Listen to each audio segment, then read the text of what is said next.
Hello, and welcome to the PC America Reseller Training Series. My name is Adam Moore, and I am the PC America Sales Engineer that will be conducting today's training. Today we're going to be discussing the on-cloud web portal. Before we begin this overview, I would like to go over some of the benefits and expectations of the web portal. The web portal gives you back-office functionality at your fingertips as long as you have an internet connection. You'll also have the ability to create inventory items for one store at a time or multiple stores at a time. You'll be able to also transfer items from store to store, create purchase orders, and receive purchase orders directly from the web portal.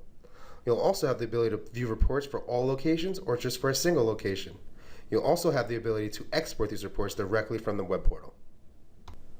At PC America, we host all of the servers for the web portal.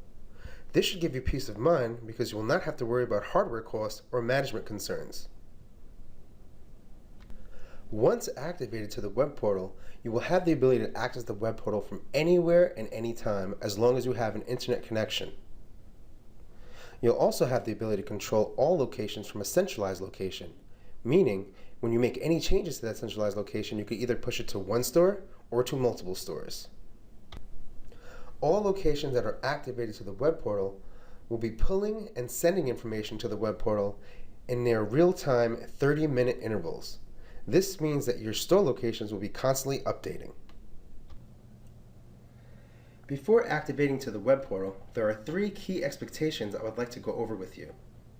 We have a survey completion, where every end user must complete a survey fully and accurately to begin the web portal activation process. Completion of the survey acknowledges understanding of requirements necessary to achieve the successful web portal activation. Any questions that you have in regards to the web portal must be directed to your account manager. Next, we have database retrieval. If necessary, PC America will schedule a database retrieval with the end user. All POS history and data will be deleted and set to 0. PC America will use the data retrieved to program the web portal template within 10 business days.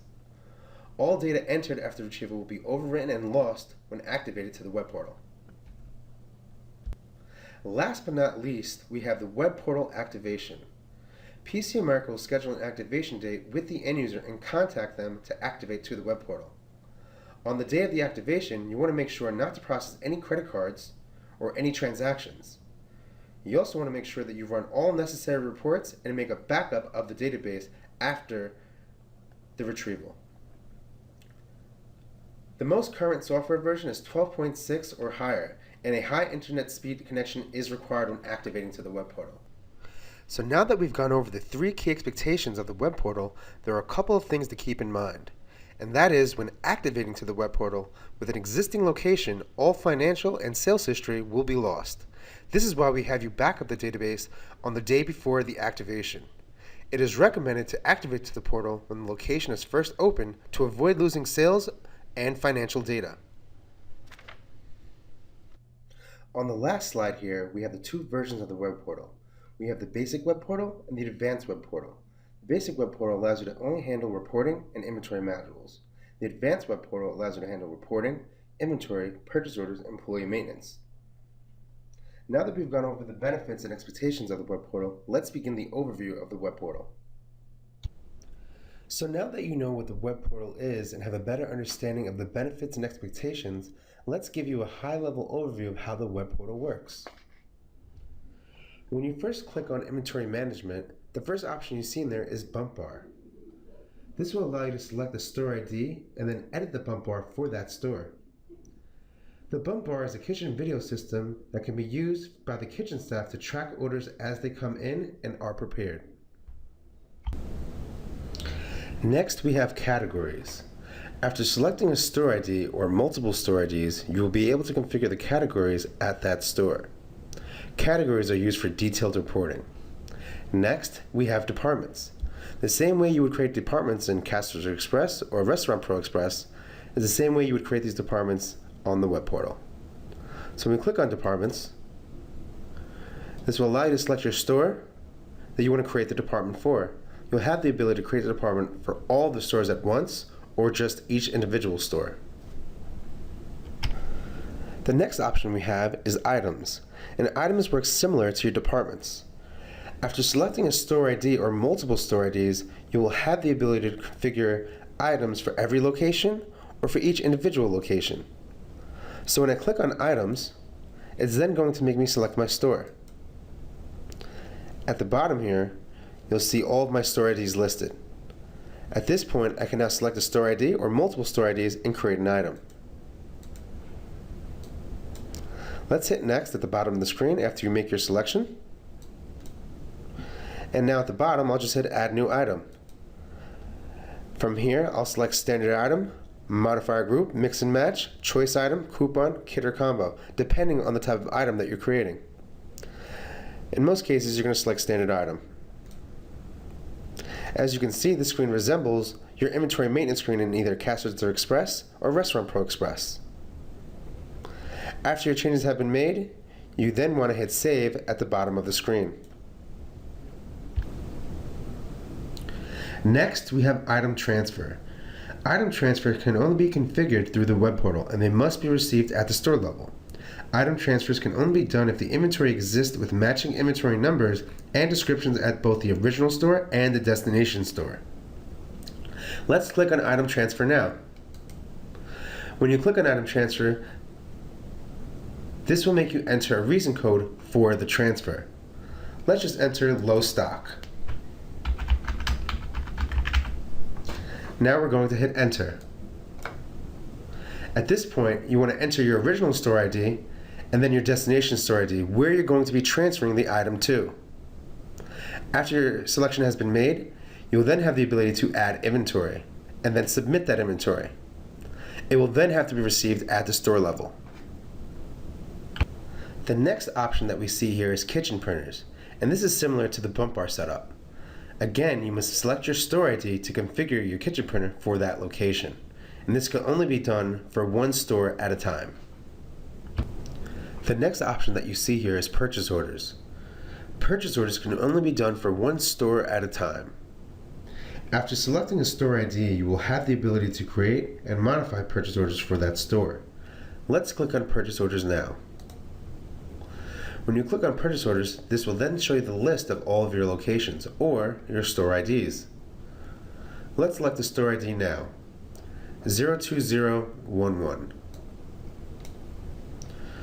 This will then show you all of your purchase orders that you either have open or closed.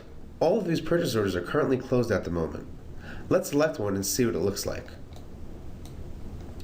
So at the top of the screen, it'll list the vendor, the order type that we have selected, and all of the purchase orders that have been received. You'll know if the item has been received if you see your quantity received button updated. You'll then have the ability to delete purchase orders or to receive your purchase orders. Let's hit cancel here. Next option that you see here is touchscreen configuration. Now this works very similar to Cash Register Express and Restaurant Pro Express. This can only be done for one store at a time. After selecting a store ID, you'll have the ability to configure the touchscreen for the selected store. Let's click on touchscreen configuration now. After clicking touchscreen configuration, this will then show you the list of all of your store IDs that you have activated to the portal. Let's select the store location now and show you what it looks like. On this screen here, this will list all of the hot buttons that you can create in the system on the restaurant side. You have over 16 buttons that occupy the screen, but over 45 different functionalities that you can set for these buttons.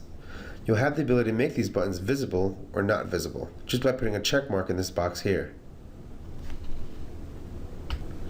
On this same screen, we also have items and departments. Items and departments is similar to your touchscreen configuration in Restaurant Pro Express or Cash Register Express. This will give you the ability to color code your products or to hide your products from showing on your touchscreen. You could also do the same for the items as well. You also have the ability to navigate your items in any order that you'd like, just by highlighting the item and using the up and down arrows here. To color code your product is very simple. Highlight the item, then select your color at the bottom of the screen. This will then provide you with a color matrix. After your changes have been made, you can then hit save. You'll also have the ability to alphabetize all of your items in a specific department or all of your items at once. Last but not least, under inventory management, we have vendor management. Vendor management allows you to create vendors in the system so you can order your products directly through the software. Vendor management on the web portal will allow you to create vendors and delete vendors. Now that we've discussed how to manage your inventory on the web portal, the next module I would like to move on to is reporting. Now when you click on reporting, we have reporting based on your employees, inventory, and sales. Now let's take a look at our employee reports. When you hit this drop down arrow, they'll show you a list of all the employee reports that we offer on the web portal. There's about 12 reports here listed. Under reporting again, let's click on inventory. And when we hit this drop down arrow, we have about 30 reports listed here.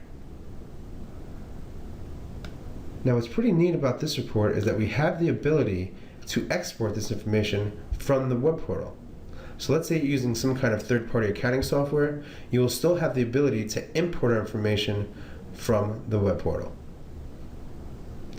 Let's take a look at an item activity, just to show you what the report would look like. So I can hit this drop-down arrow, I can select all of my locations or just one location at a time. Let's do all locations. I also have the ability to run this report just by one department or by all departments. Let's do select all. Now, let's set the date range back so we have something to work with.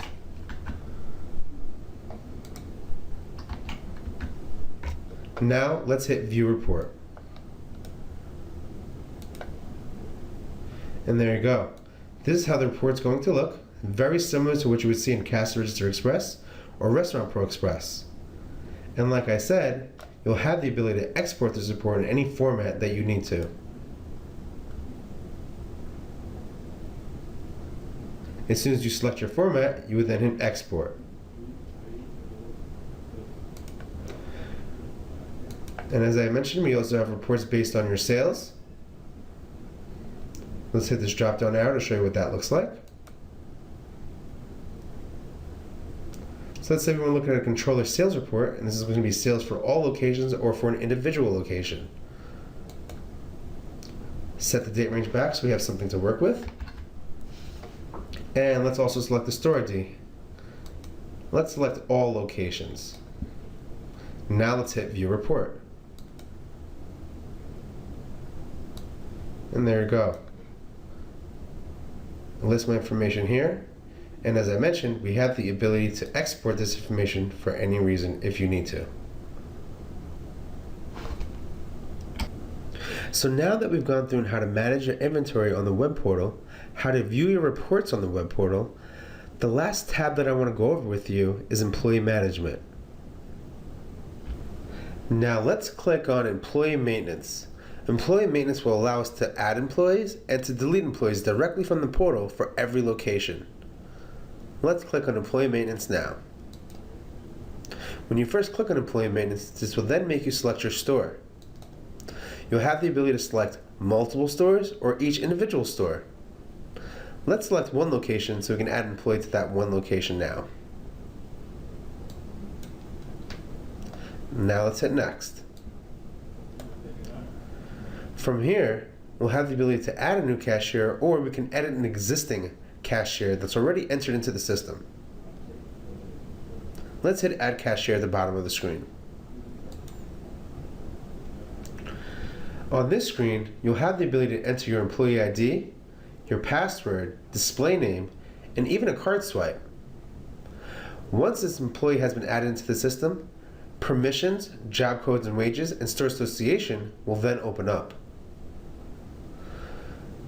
Personal info will allow you to store anything such as first name, middle name, last name, social security, phone number, email, birthday, street address, city, state, and zip code. Permissions will allow you to lock down the abilities of what your employees can do and what they can't do in the system. Job codes and wages is basically known as their job profile and what they'll be doing on your establishment. Store association is so you can associate your employee with multiple stores rather than just a single location. This now concludes our high-level overview of the OnCloud web portal. If you would like a deeper and better understanding of the functionality of the web portal, please contact your account manager and we can get that scheduled. Hope everybody enjoyed the session. Have a great day.